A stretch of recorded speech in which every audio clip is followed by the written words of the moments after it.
ओम श्री परमात्मने नमः। ओम श्री गुरुभ्यो नमः। ओम श्री ऋषिभ्यो नमः।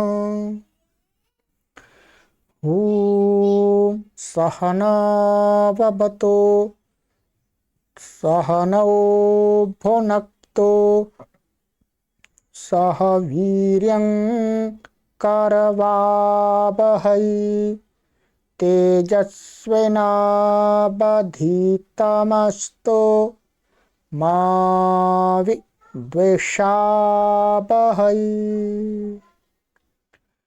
ओम शांति शांति शांति।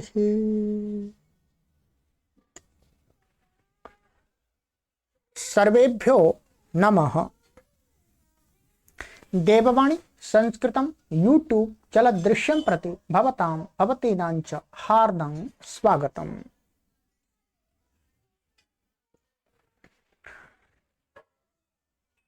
मित्रों, लघु सिद्धांत कौमुदी संपूर्ण अध्ययनम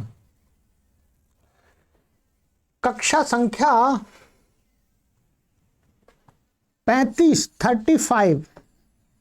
को आज पढ़ेंगे। 34 कक्षाएं आपको अभी तक पढ़ा दी हैं। प्लेलिस्ट में एक कॉलम बना दिया गया है, लघु सिद्धांत कौमुदी भाग 1। उस पर क्लिक करके आप सभी कक्षाओं को क्रमानुसार जब चाहें तब पढ़ सकते हैं। ठीक है, चलिएगा, पुस्तक ओपन कर लीजिएगा। अधिक जानकारी के लिए आप इन व्हाट्सएप नंबरों पर संपर्क कर सकते हैं। गत कक्षा में मैंने आपको कुछ सूत्र पढ़ाए थे। ये सूत्र पढ़ाया था, एक मैंने आपको रो सुपी ये पढ़ाया था, ठीक है, और दूसरा पढ़ाया था रो री, अच्छी प्रकार से आपको समझ में आया होगा। तीसरा पढ़ाया था ढ लोपे पूर्वस्य दीर्घो णः, ठीक है। अब यहां पर ये सूत्र हम पढ़ रहे थे, अभी इसका पूरा इसमें आगे करेंगे आज, ठीक है। यहां पर आ गए थे कि मानस रथ, ठीक है, तो इत्यत्र ऋत्वे कृते, ऋतु माने स सजशो रू से इस मनस के सकार को रू कर लेने पर, ठीक है, ऋत्वे कृते हशी च इति उत्वे। अब क्या हुआ, र हो गया, इसको रू रू रू माने र बचता है, फिर क्या लगता है इसमें हशी च प्राप्त हो रहा है, हशी च से उत्त प्राप्त हो रहा है, हशी च इति उत्वे, उत्त की प्राप्ति हो रही है, र को उ हो रहा है, और रोरी लोपे च प्राप्त है। और जो रोरी सूत्र था हमने पढ़ा था, उससे क्या हो रहा था, रेप के परिरते पूर्व रेप का लोप प्राप्त हो रहा था। दो कार्य प्राप्त हो रहे हैं जी। अब कौन सा करें, देखिएगा, हमें अंत में करना तो ये वाला कार्य है, हसी से उत्तु करना है, परंतु ये भी प्राप्त है, ये भी प्राप्त है, दोनों की यहां पर शर्तें लागू हो रही हैं, दोनों के कार्यों की प्राप्ति हो रही है, तो हम इसको ही क्यों करें, इसको क्यों नहीं करें, इसका समाधान कैसे हो।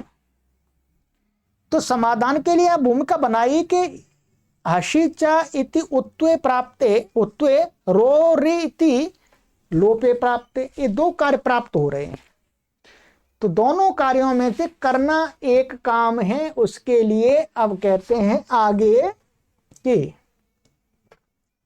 विप्रतिषेधे परम कार्यम, 113वां सूत्र, ये अष्टाध्यायी के प्रथम अध्याय के चौथे पाद का दूसरा सूत्र है, ठीक है। विप्रतिषेधे परम कार्य, विप्रतिषेध का अर्थ होता है व्याकरण के अंदर तुल्य बल विरोध, माने दो समान बलवानों का आपस में विरोध हो जाना किसी एक विषय पर। क्योंकि जहां पर एक बलवान है और एक है निर्बल, एक है निर्बल, तो क्या होता है, स्वाभाविक हम लोक में देखते हैं कि जो कमजोर होता है वो हाथ जोड़ देता है जी, और बलवान अपना काम कर लेता है, दबा देता है।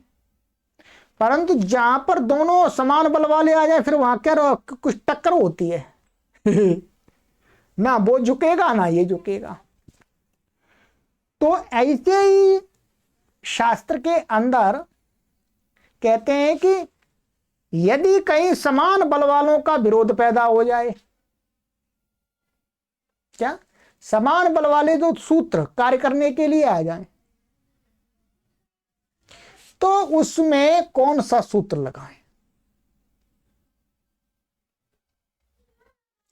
तो उसके लिए कहते हैं विप्रतिषेधे परम कार्य, कहते हैं तुल्य बल विरोधे परम कार्यम स्यात् इति लोपे प्राप्ते।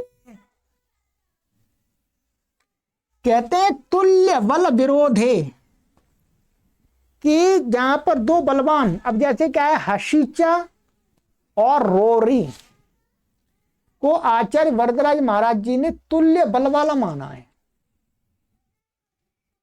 क्या तुल्य बल वाला माना है? तो कहते हैं हशीचा से उत्तु की प्राप्ति, रोरी से रेप की प्राप्ति, ये दोनों सूत्र बलवान हैं। वो कहता मैं करूंगा, वो कहता मैं करूंगा, तो विरोध हो रहा है। तो तुल्य बल विरोध है परम कार्य, माने परम का अर्थ है पर वाले सूत्र के द्वारा हुआ किया गया कार्य। किसमें पर वाला? तो पर वाले की जो व्यवस्था है, पूर्व पर की व्यवस्था अष्टाध्यायी के सूत्रों में देखें। अष्टाध्यायी में क्रम से सूत्र पड़े हुए हैं, लगभग 4000 सूत्र। तो जो पहले सूत्र है वो तो पूर्व सूत्र हो गया, और जो क्रम में बाद में सूत्र आता है वो होता है पर सूत्र। तो परम कार्यम, तो कहते हैं कि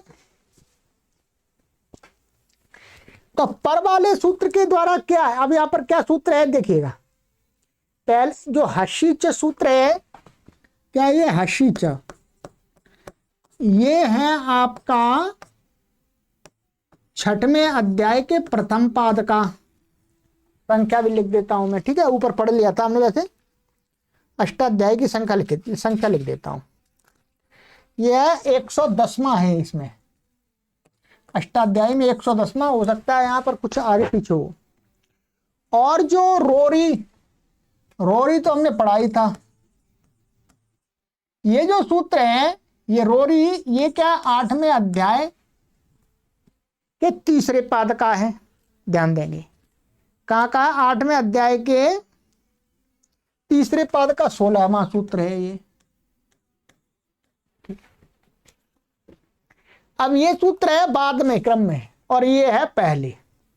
तो कहते हैं कि तुल्य बल विरोधे परम कार्यम स्यात्, माने दो समान सूत्रों, तुल्य बलवान समान सूत्रों के प्राप्त होने पर उनका जो कार्य है, तो उसमें पर वाले सूत्र का जो कार्य है वो परम कार्यम स्यात्, वो कार्य हो गए, पूर्व वाले सूत्र वाला नहीं हो। तो क्या हशीचा, ध्यान देंगे, हशीचा ये है, इसके द्वारा उत्व होता है, उत्व, ठीक है।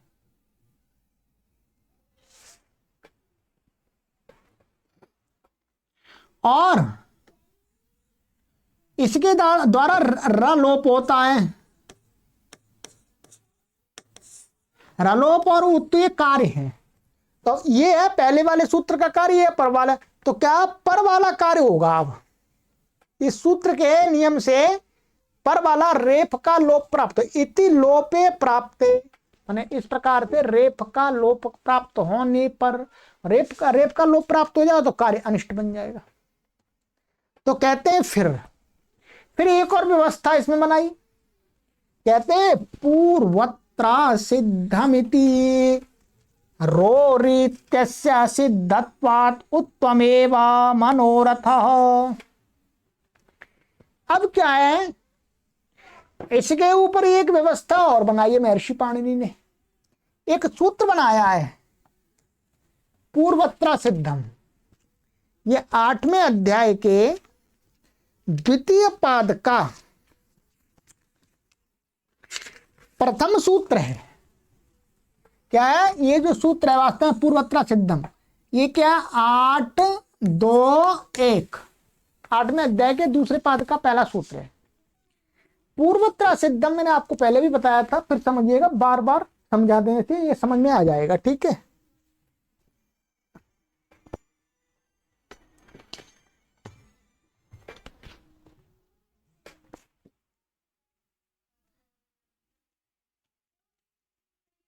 अब दिख रहा होगा थोड़ा सा तो कट हो रहा। तो पूर्वत्रा सिद्धम,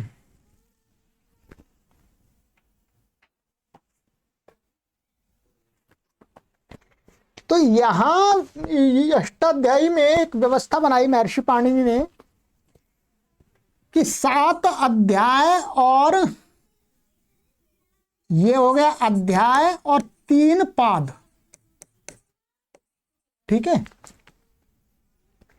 एक अष्टाध्यायी के 2 भाग कर दिए अष्टाध्यायी सूत्रों के, एक 7 अध्याय 3 पाद एक भाग में कर दिए, और फिर 8 अध्याय, तो 8वें अध्याय के, हाँ नहीं ये 1 पाद है, मैं गलती हो क्षमा कीजिएगा, वो 3 पाद नहीं, 7 अध्याय 1 पाद ऐसा 1 पाद।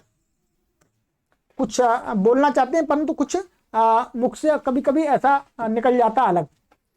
और ये तो 1 भाग हो गया, और दूसरे भाग में बचे 3 पाद आपके, ये माने ये हो गया 7 अध्याय पूरे हो गए और 8वें अध्याय का पहला पाद हो गया। इसको बोलते हैं सपाद सप्त अध्याय, ठीक है।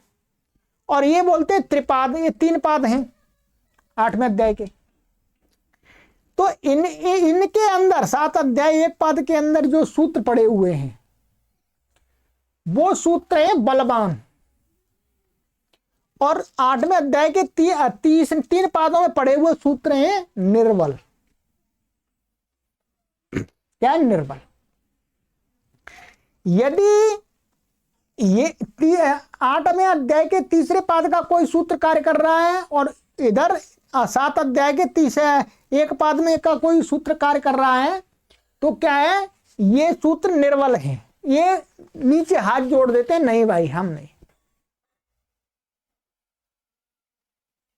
ठीक है। तो वस्तुतः यहां पर लघु सिद्धांत कौमुदी में ये तुल्य बल दिखाया है, परंतु यहां पर तुल्य बल है नहीं, ये भी अब बता देंगे आपको। तुल्य बल नहीं है, क्योंकि पूर्वत्रा सिद्धम ये जो सूत्र है, ये सूत्र क्या है, जो हशीचे सूत्र था उसको बलवान बना देता है और रोरी को क्या कर देता, निर्बल बना देता है। सपाद सप्त अध्याय के सूत्रों की दृष्टि में त्रिपादी सूत्र है ही नहीं, इसलिए वस्तुतः यहां तुल्य बल विरोध नहीं है, परंतु आचार्य वरदराज महाराज जी ने कहा है इसलिए मैं पढ़ा रहा हूं। ये तो आप भी समझ जाएंगे, तुल्य बल विरोध नहीं है यहां पर। तुल्य बल विरोध किन में होगा? तुल्य बल विरोध केवल और केवल 7 अध्याय के 1 पाद के सूत्रों में आपस में हो सकता है। 3 पादों के सूत्रों में भी आपस में नहीं हो सकता तुल्य बल विरोध। क्यों? क्योंकि जो 3 पाद के सूत्र हैं उसमें क्या है, बाद वाला सूत्र निर्बल है और पहले वाला सूत्र बलवान है, तो वहां पर भी तुल्य बल विरोध नहीं होता है, ठीक है। परंतु प्रारंभिक अवस्था में छात्रों को ये गहरी बात समझ में ना आए, तो इसलिए महर्षि पाणिनि ने, वो आचार्य वरदराज महाराज जी ने ये सूत्र यहां पर रख दिया है। वस्तुतः सिद्धांत की दृष्टि से देखेंगे तो यहां पर तुल्य बल विरोध नहीं है, क्योंकि स्वयं ही तो कह रहे हैं पूर्वत्र सिद्धम इति रोरी इत्यस्य सिद्धत्वात् उत्तमेव। यदि वो उत्त वास्तव में रोरी से लोप प्राप्त हो रहा था, तो लोप करेंगे फिर बाद में उत्त, उसको उत्त करने चलेंगे तो असिद्ध है वो, ठीक है। तो इसलिए यहां पर ऐसा दिखाया है, तो हम जैसा इन्होंने पढ़ा है उसी प्रकार से पढ़ लेते हैं, और जब आप आगे पढ़ेंगे प्राचीन व्याकरण महाभाष्य आदि, तब आपको ये बात समझ में आ जाएगी।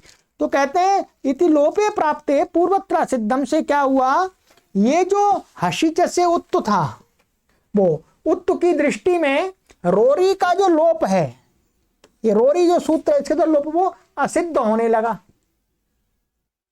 असिद्ध होने लगा तो क्या माना ही नहीं जाएगा, तो क्या हो जाएगा, हशीच से उत्त ही हो जाए, सिद्धत्वात् उत्तमेव, मन हशीच से उत्त ही होगा। तो मनोरथा बन जाएगा, ऐसा बन जाएगा आपका, आध गुणा लग जाएगा, मन और रू के रेप को ऊ हो गया, आध गुणा लग करके मनोरथा बन गया। अच्छा इतना समझना है, ठीक है।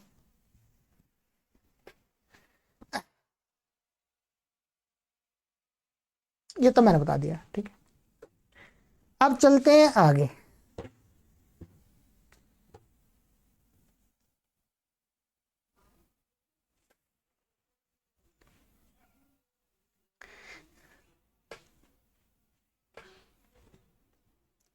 दो सूत्र और हैं, आज पूर्ण करेंगे इसको, ठीक है।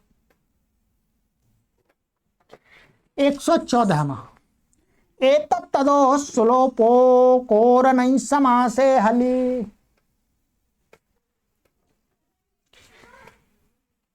चलिएगा इसका अर्थ करते हैं। 6वें अध्याय के प्रथम पाद का 132वां सूत्र है, अककारयो रे तत्तदोर यह सुस्तस्य लोपो हली न तो नहीं समासे। ठीक है, थोड़ा जूम कर देता हूं।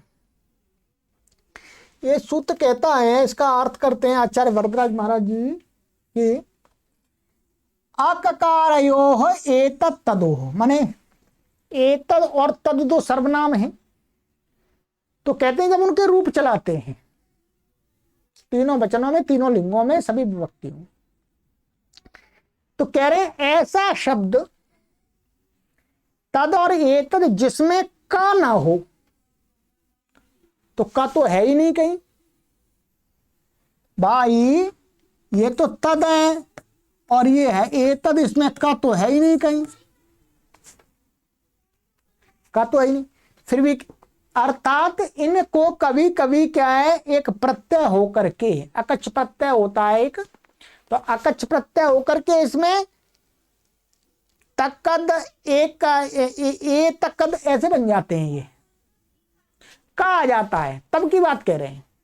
तो कहते हैं अककारयो, माने ककार नहीं होना चाहिए, माने ककार से रहित वाले तद और वो एतद और तद का जो सु का अर्थ प्रथमा विभक्ति एक वचन का सु प्रत्यय, उस सु का तस्य लोप हो जाता, हाली हल के परे रहते, व्यंजन मात्र के परे रहते,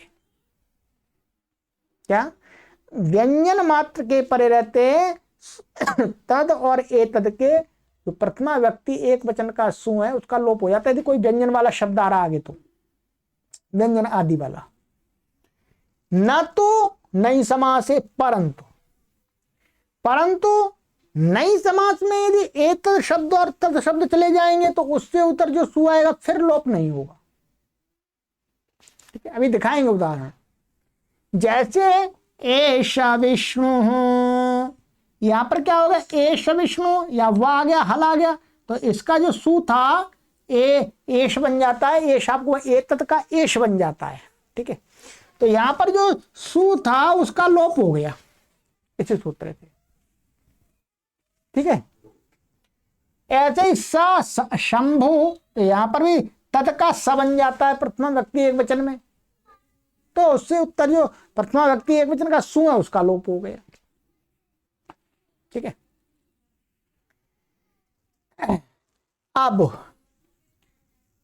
अब कहते हैं, अब इस पर प्रश्न करते हैं।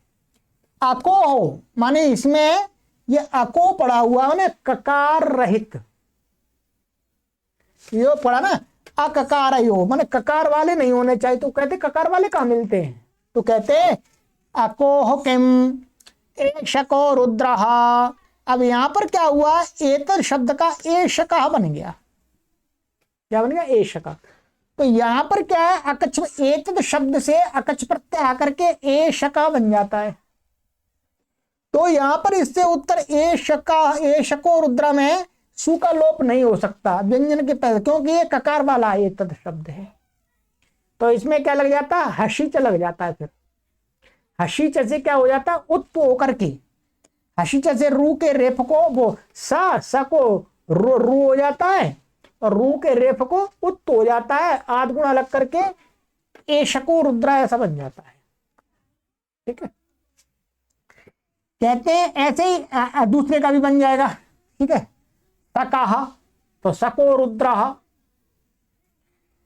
अनई, यहां पर अनई क्यों पढ़ दिया, अनई समाज से, अनई समाज से ये क्यों पढ़ा, किम अनई समाज से क्यों नहीं पढ़ते, तो कहते हैं असाह शिवाह। यहां पर क्या है, तद का नई समास हो रहा है, नई का अवचय, तो असा बनेगा। व्यंजन ये हल आने पर भी ये सा से उत्तर सु का लोप नहीं होगा, क्योंकि ये सा का नई के साथ समास हो रहा है। तो ये नहीं पढ़ते तो यहां पर भी लोप हो जाता, आसा शिव ऐसा बन जाता, शिव तो गलत हो जाता है। तो आसाह शिव ये नहीं समास का होगा। हालीति किम, कहते हैं हली नहीं पढ़ते, हली क्यों पढ़ा, तो कहते हैं हली नहीं पढ़ते, तो यहां पर भी हो जाता है एशोत्र। यहां क्या, एशाह अत्र, तो एशा अत्र आ रहा है आगे, क्या आ रहा, अ, तो अच्छा आ गया, व्यंजन नहीं है तो यहां पर नहीं होगा एतद के, अब एतद से उत्तर सु का। तो यहां पर क्या हो जाएगा, यहां पर हो जाएगा अतो रो रप्लुता, दप्लुते से उत्त हो जाएगा, आद गुणा लग जाएगा, एगा पदांता गति से पूर्व रूप हो जाएगा। वो संधि हमने आपको पहले पढ़ा दी है। ठीक है। तो ये एश्वत्र बन जाएगा। यदि हल नहीं पढ़ते तो क्या बन जाता, एशात्र, एशात्र बन जाता, सवर्ण की संधि हो जाती। तो ये इसका है। ठीक है।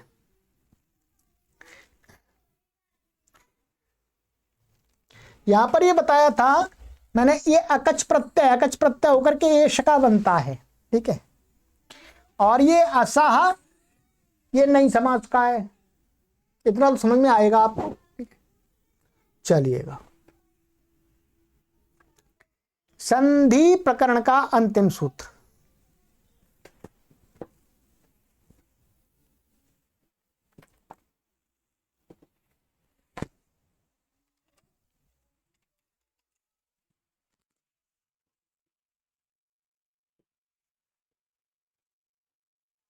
एक 115वां, सोची लोपे चेतपाद पूर्णम 6-1-134। ठीक है जी।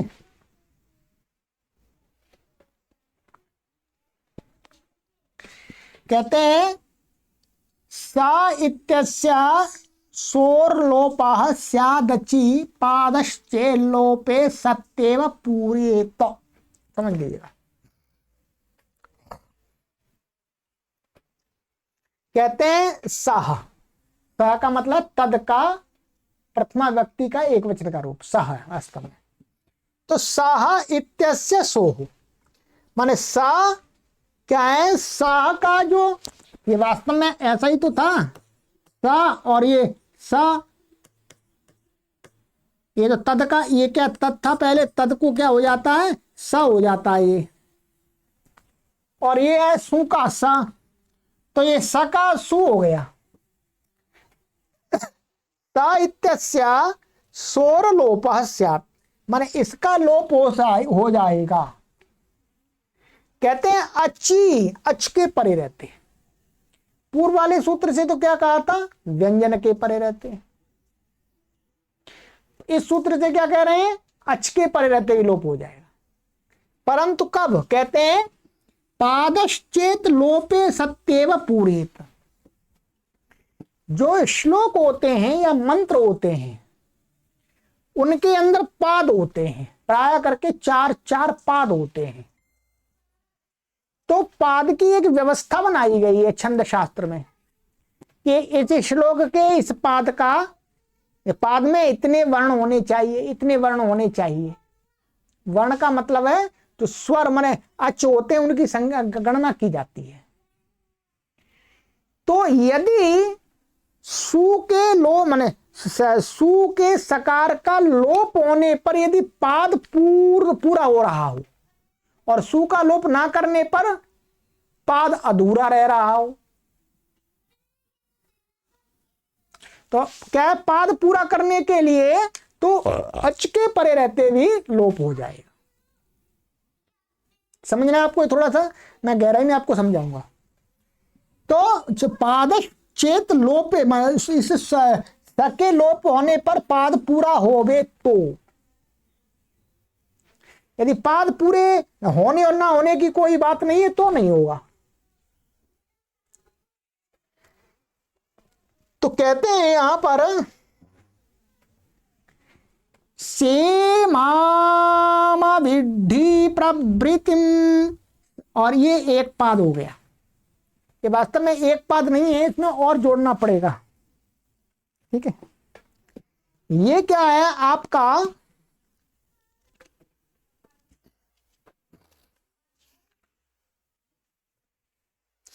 ये ऋग्वेद का मंत्र का भाग है।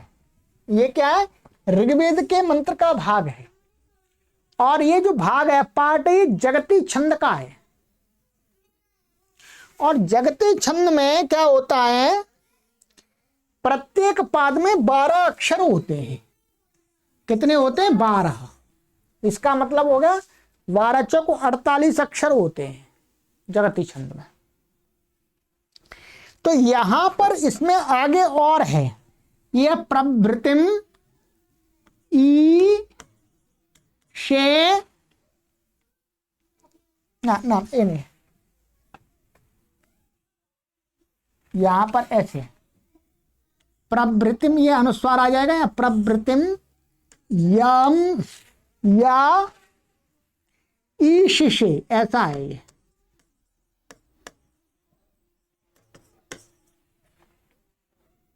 ऐसा है, ये पूरा एक छंद है, ये जगती छंद है, जगती छंद का पाद है। इसके छंद में 12 अक्षर होने चाहिए। ठीक है, समझ लीजिएगा।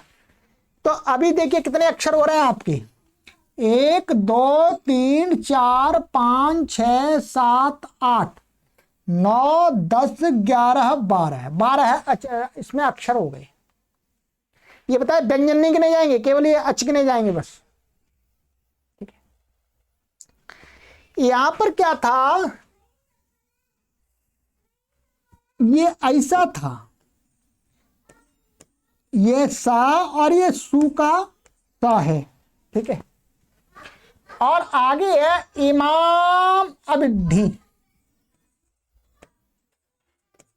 ये आगे डैश कर लीजिएगा, आगे ही आ जाएगा सारा। ठीक है, अब यहां पर ध्यान दीजिएगा, इस स का तो लोप तो हो सकता है पहले भी, इस बात को समझना है। देखिए ऊपर वाले सूत्र से तो लोप की प्राप्ति नहीं थी, लोप की प्राप्ति नहीं थी, क्योंकि वो तो हल्के पैरते करता है। अब यदि ये सु का लोप नहीं होगा तो इसमें क्या होगा, कितने, अब यदि सु रहेगा तो अब ये यहां पर 1 हो गया है, ये 2 हो जाएंगे तो 13 हो जाएंगे। अब हमें चाहिए 12 अक्षर। तो इस सूत्र ने कहा कि भाई इसका सु का लोप हो जाएगा तो क्या हो जाएगा, इस ई को आ के साथ में गुण होकर के से बन जाएगा, 2 अच का 1 अच बन जाएगा। तो पाद 12 अक्षरों का होना चाहिए, वो हो जाएगा।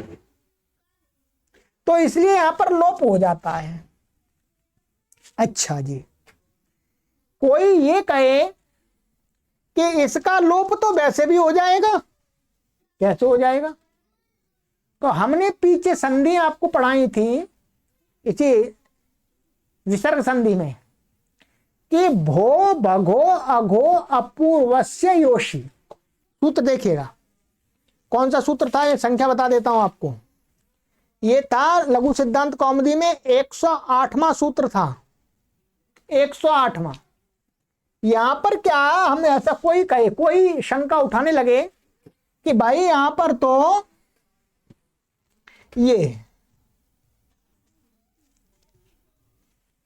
ये सो सा है, सु का, कि यहां पर तो भो भगो अगो अपूर्वस्य योषी। पहले क्या लगाएंगे, स सजशो रू कर लेंगे इसको। ये पदांत सकार है तो स सजशो रू से क्या हो जाएगा, रू हो जाएगा। रू का ऊ की संज्ञा हो जाए, र बचेगा। फिर र के बाद में भो भगो अगो अपूर्वस्य योषी से इस रू को क्या हो जाएगा, या हो जाएगा। ध्यान दीजिएगा, क्या हो जाएगा, या हो जाएगा। और इस यका इस ई के परिवर्ते क्या हो जाएगा, लोप शाकल्यस्य। लोप शाकल्यस्य से एक पक्ष में यकार का लोप हो जाएगा। यकार का लोप हो गया, सु का लोप हो गया। तो जो इस सूत्र का प्रयोजन बताने वाला व्यक्ति कहता है लोप तो हो जाएगा, परंतु पाद में 12 अक्षर नहीं बन पाएंगे। तो दूसरा व्यक्ति कहता है क्यों नहीं बन पाएंगे, यहां पर अब ई और आ यहां पर गुण कर दीजिएगा, आध गुणों से। क्या कर दीजिएगा, गुण कर दीजिएगा तो ए बन जाएगा। कहते हैं गुण नहीं हो सकता, क्योंकि जो आद गुण सूत्र है वो है सपाद सप्त अध्याय का, मान 6वें अध्याय का सूत्र है आद गुणत। और जो लोपा शाकल्य से सूत्र है, और भो भगो अगो अपूर्वस्य योषी सूत्र है, और सजशो रू ये जो सूत्र हैं, ये सूत्र हैं 8वें अध्याय के दूसरे पाद के त्रिपादी सूत्र हैं। तो सपाद सप्त अध्याय के सूत्रों के सामने 8वें अध्याय के त्रिपादी जो सूत्र हैं वो ना के बराबर हैं। जैसे ही आध गुणा लगने लगेगा वैसे ही वापस यह आ जाएगा, यहां पर यह आ जाएगा, इस स के और ई के बीच में यह आ जाएगा, जो बहुत सिद्ध हो जाएगा पूर्वोत्तर सिद्धन से। तो कहते हैं इसलिए पाद, फिर यहां पर 13 अक्षर बनेंगे तो पाद की पूर्णता, पाद पूरा नहीं हो रहा, पाद छिन्न भिन्न हो रहा है, छिन्न भिन्न हो रहा है, भंग हो रहा है मतलब। तो कहते हैं इसलिए जब इससे लोप करेंगे, इससे सकार का भी लोप कर देंगे इसका, तो फिर ये भी सपाद सप्ताध्याय का आध गुणा भी, तो आध गुणा जब लगाएंगे तो ये लोप असिद्ध नहीं होगा, सिद्ध ही रहेगा। तो फिर आध गुणा लग जाएगा, तो से माम विद्धि प्रवृत्तिम या ईशिषे 12 अक्षर बन जाए, 12 अक्षर का पाद बन जाए। ये थोड़ा कठिन तो हो सकता है, क्योंकि ये बात आपको पूरी समझ में तब आएगी अच्छी प्रकार से जब आप क्रम से सूत्रों को पढ़ते हैं। प्राचीन व्याकरण में अच्छी प्रकार से समझ में आ जाती है, ठीक है। फिर भी मैंने आपको पूरा प्रयास किया है, ये बताया, ये ठीक है। तो इसलिए पाद, यदि पाद की पूर्ति हो रही है तो लोप कर सकते हैं अच की परिवर्ते भी। इसी प्रकार से आगे उदाहरण दे रहे हैं, सईश दाशरथी राम। यहां पर पाद पूर्णम का अर्थ, पाद से यहां पर चाहे श्लोक के पाद हो चाहे मंत्र के पाद, दोनों का ग्रहण है, ठीक है। छंद लोक दोनों का है, वेद और लोक दोनों का है, ठीक है।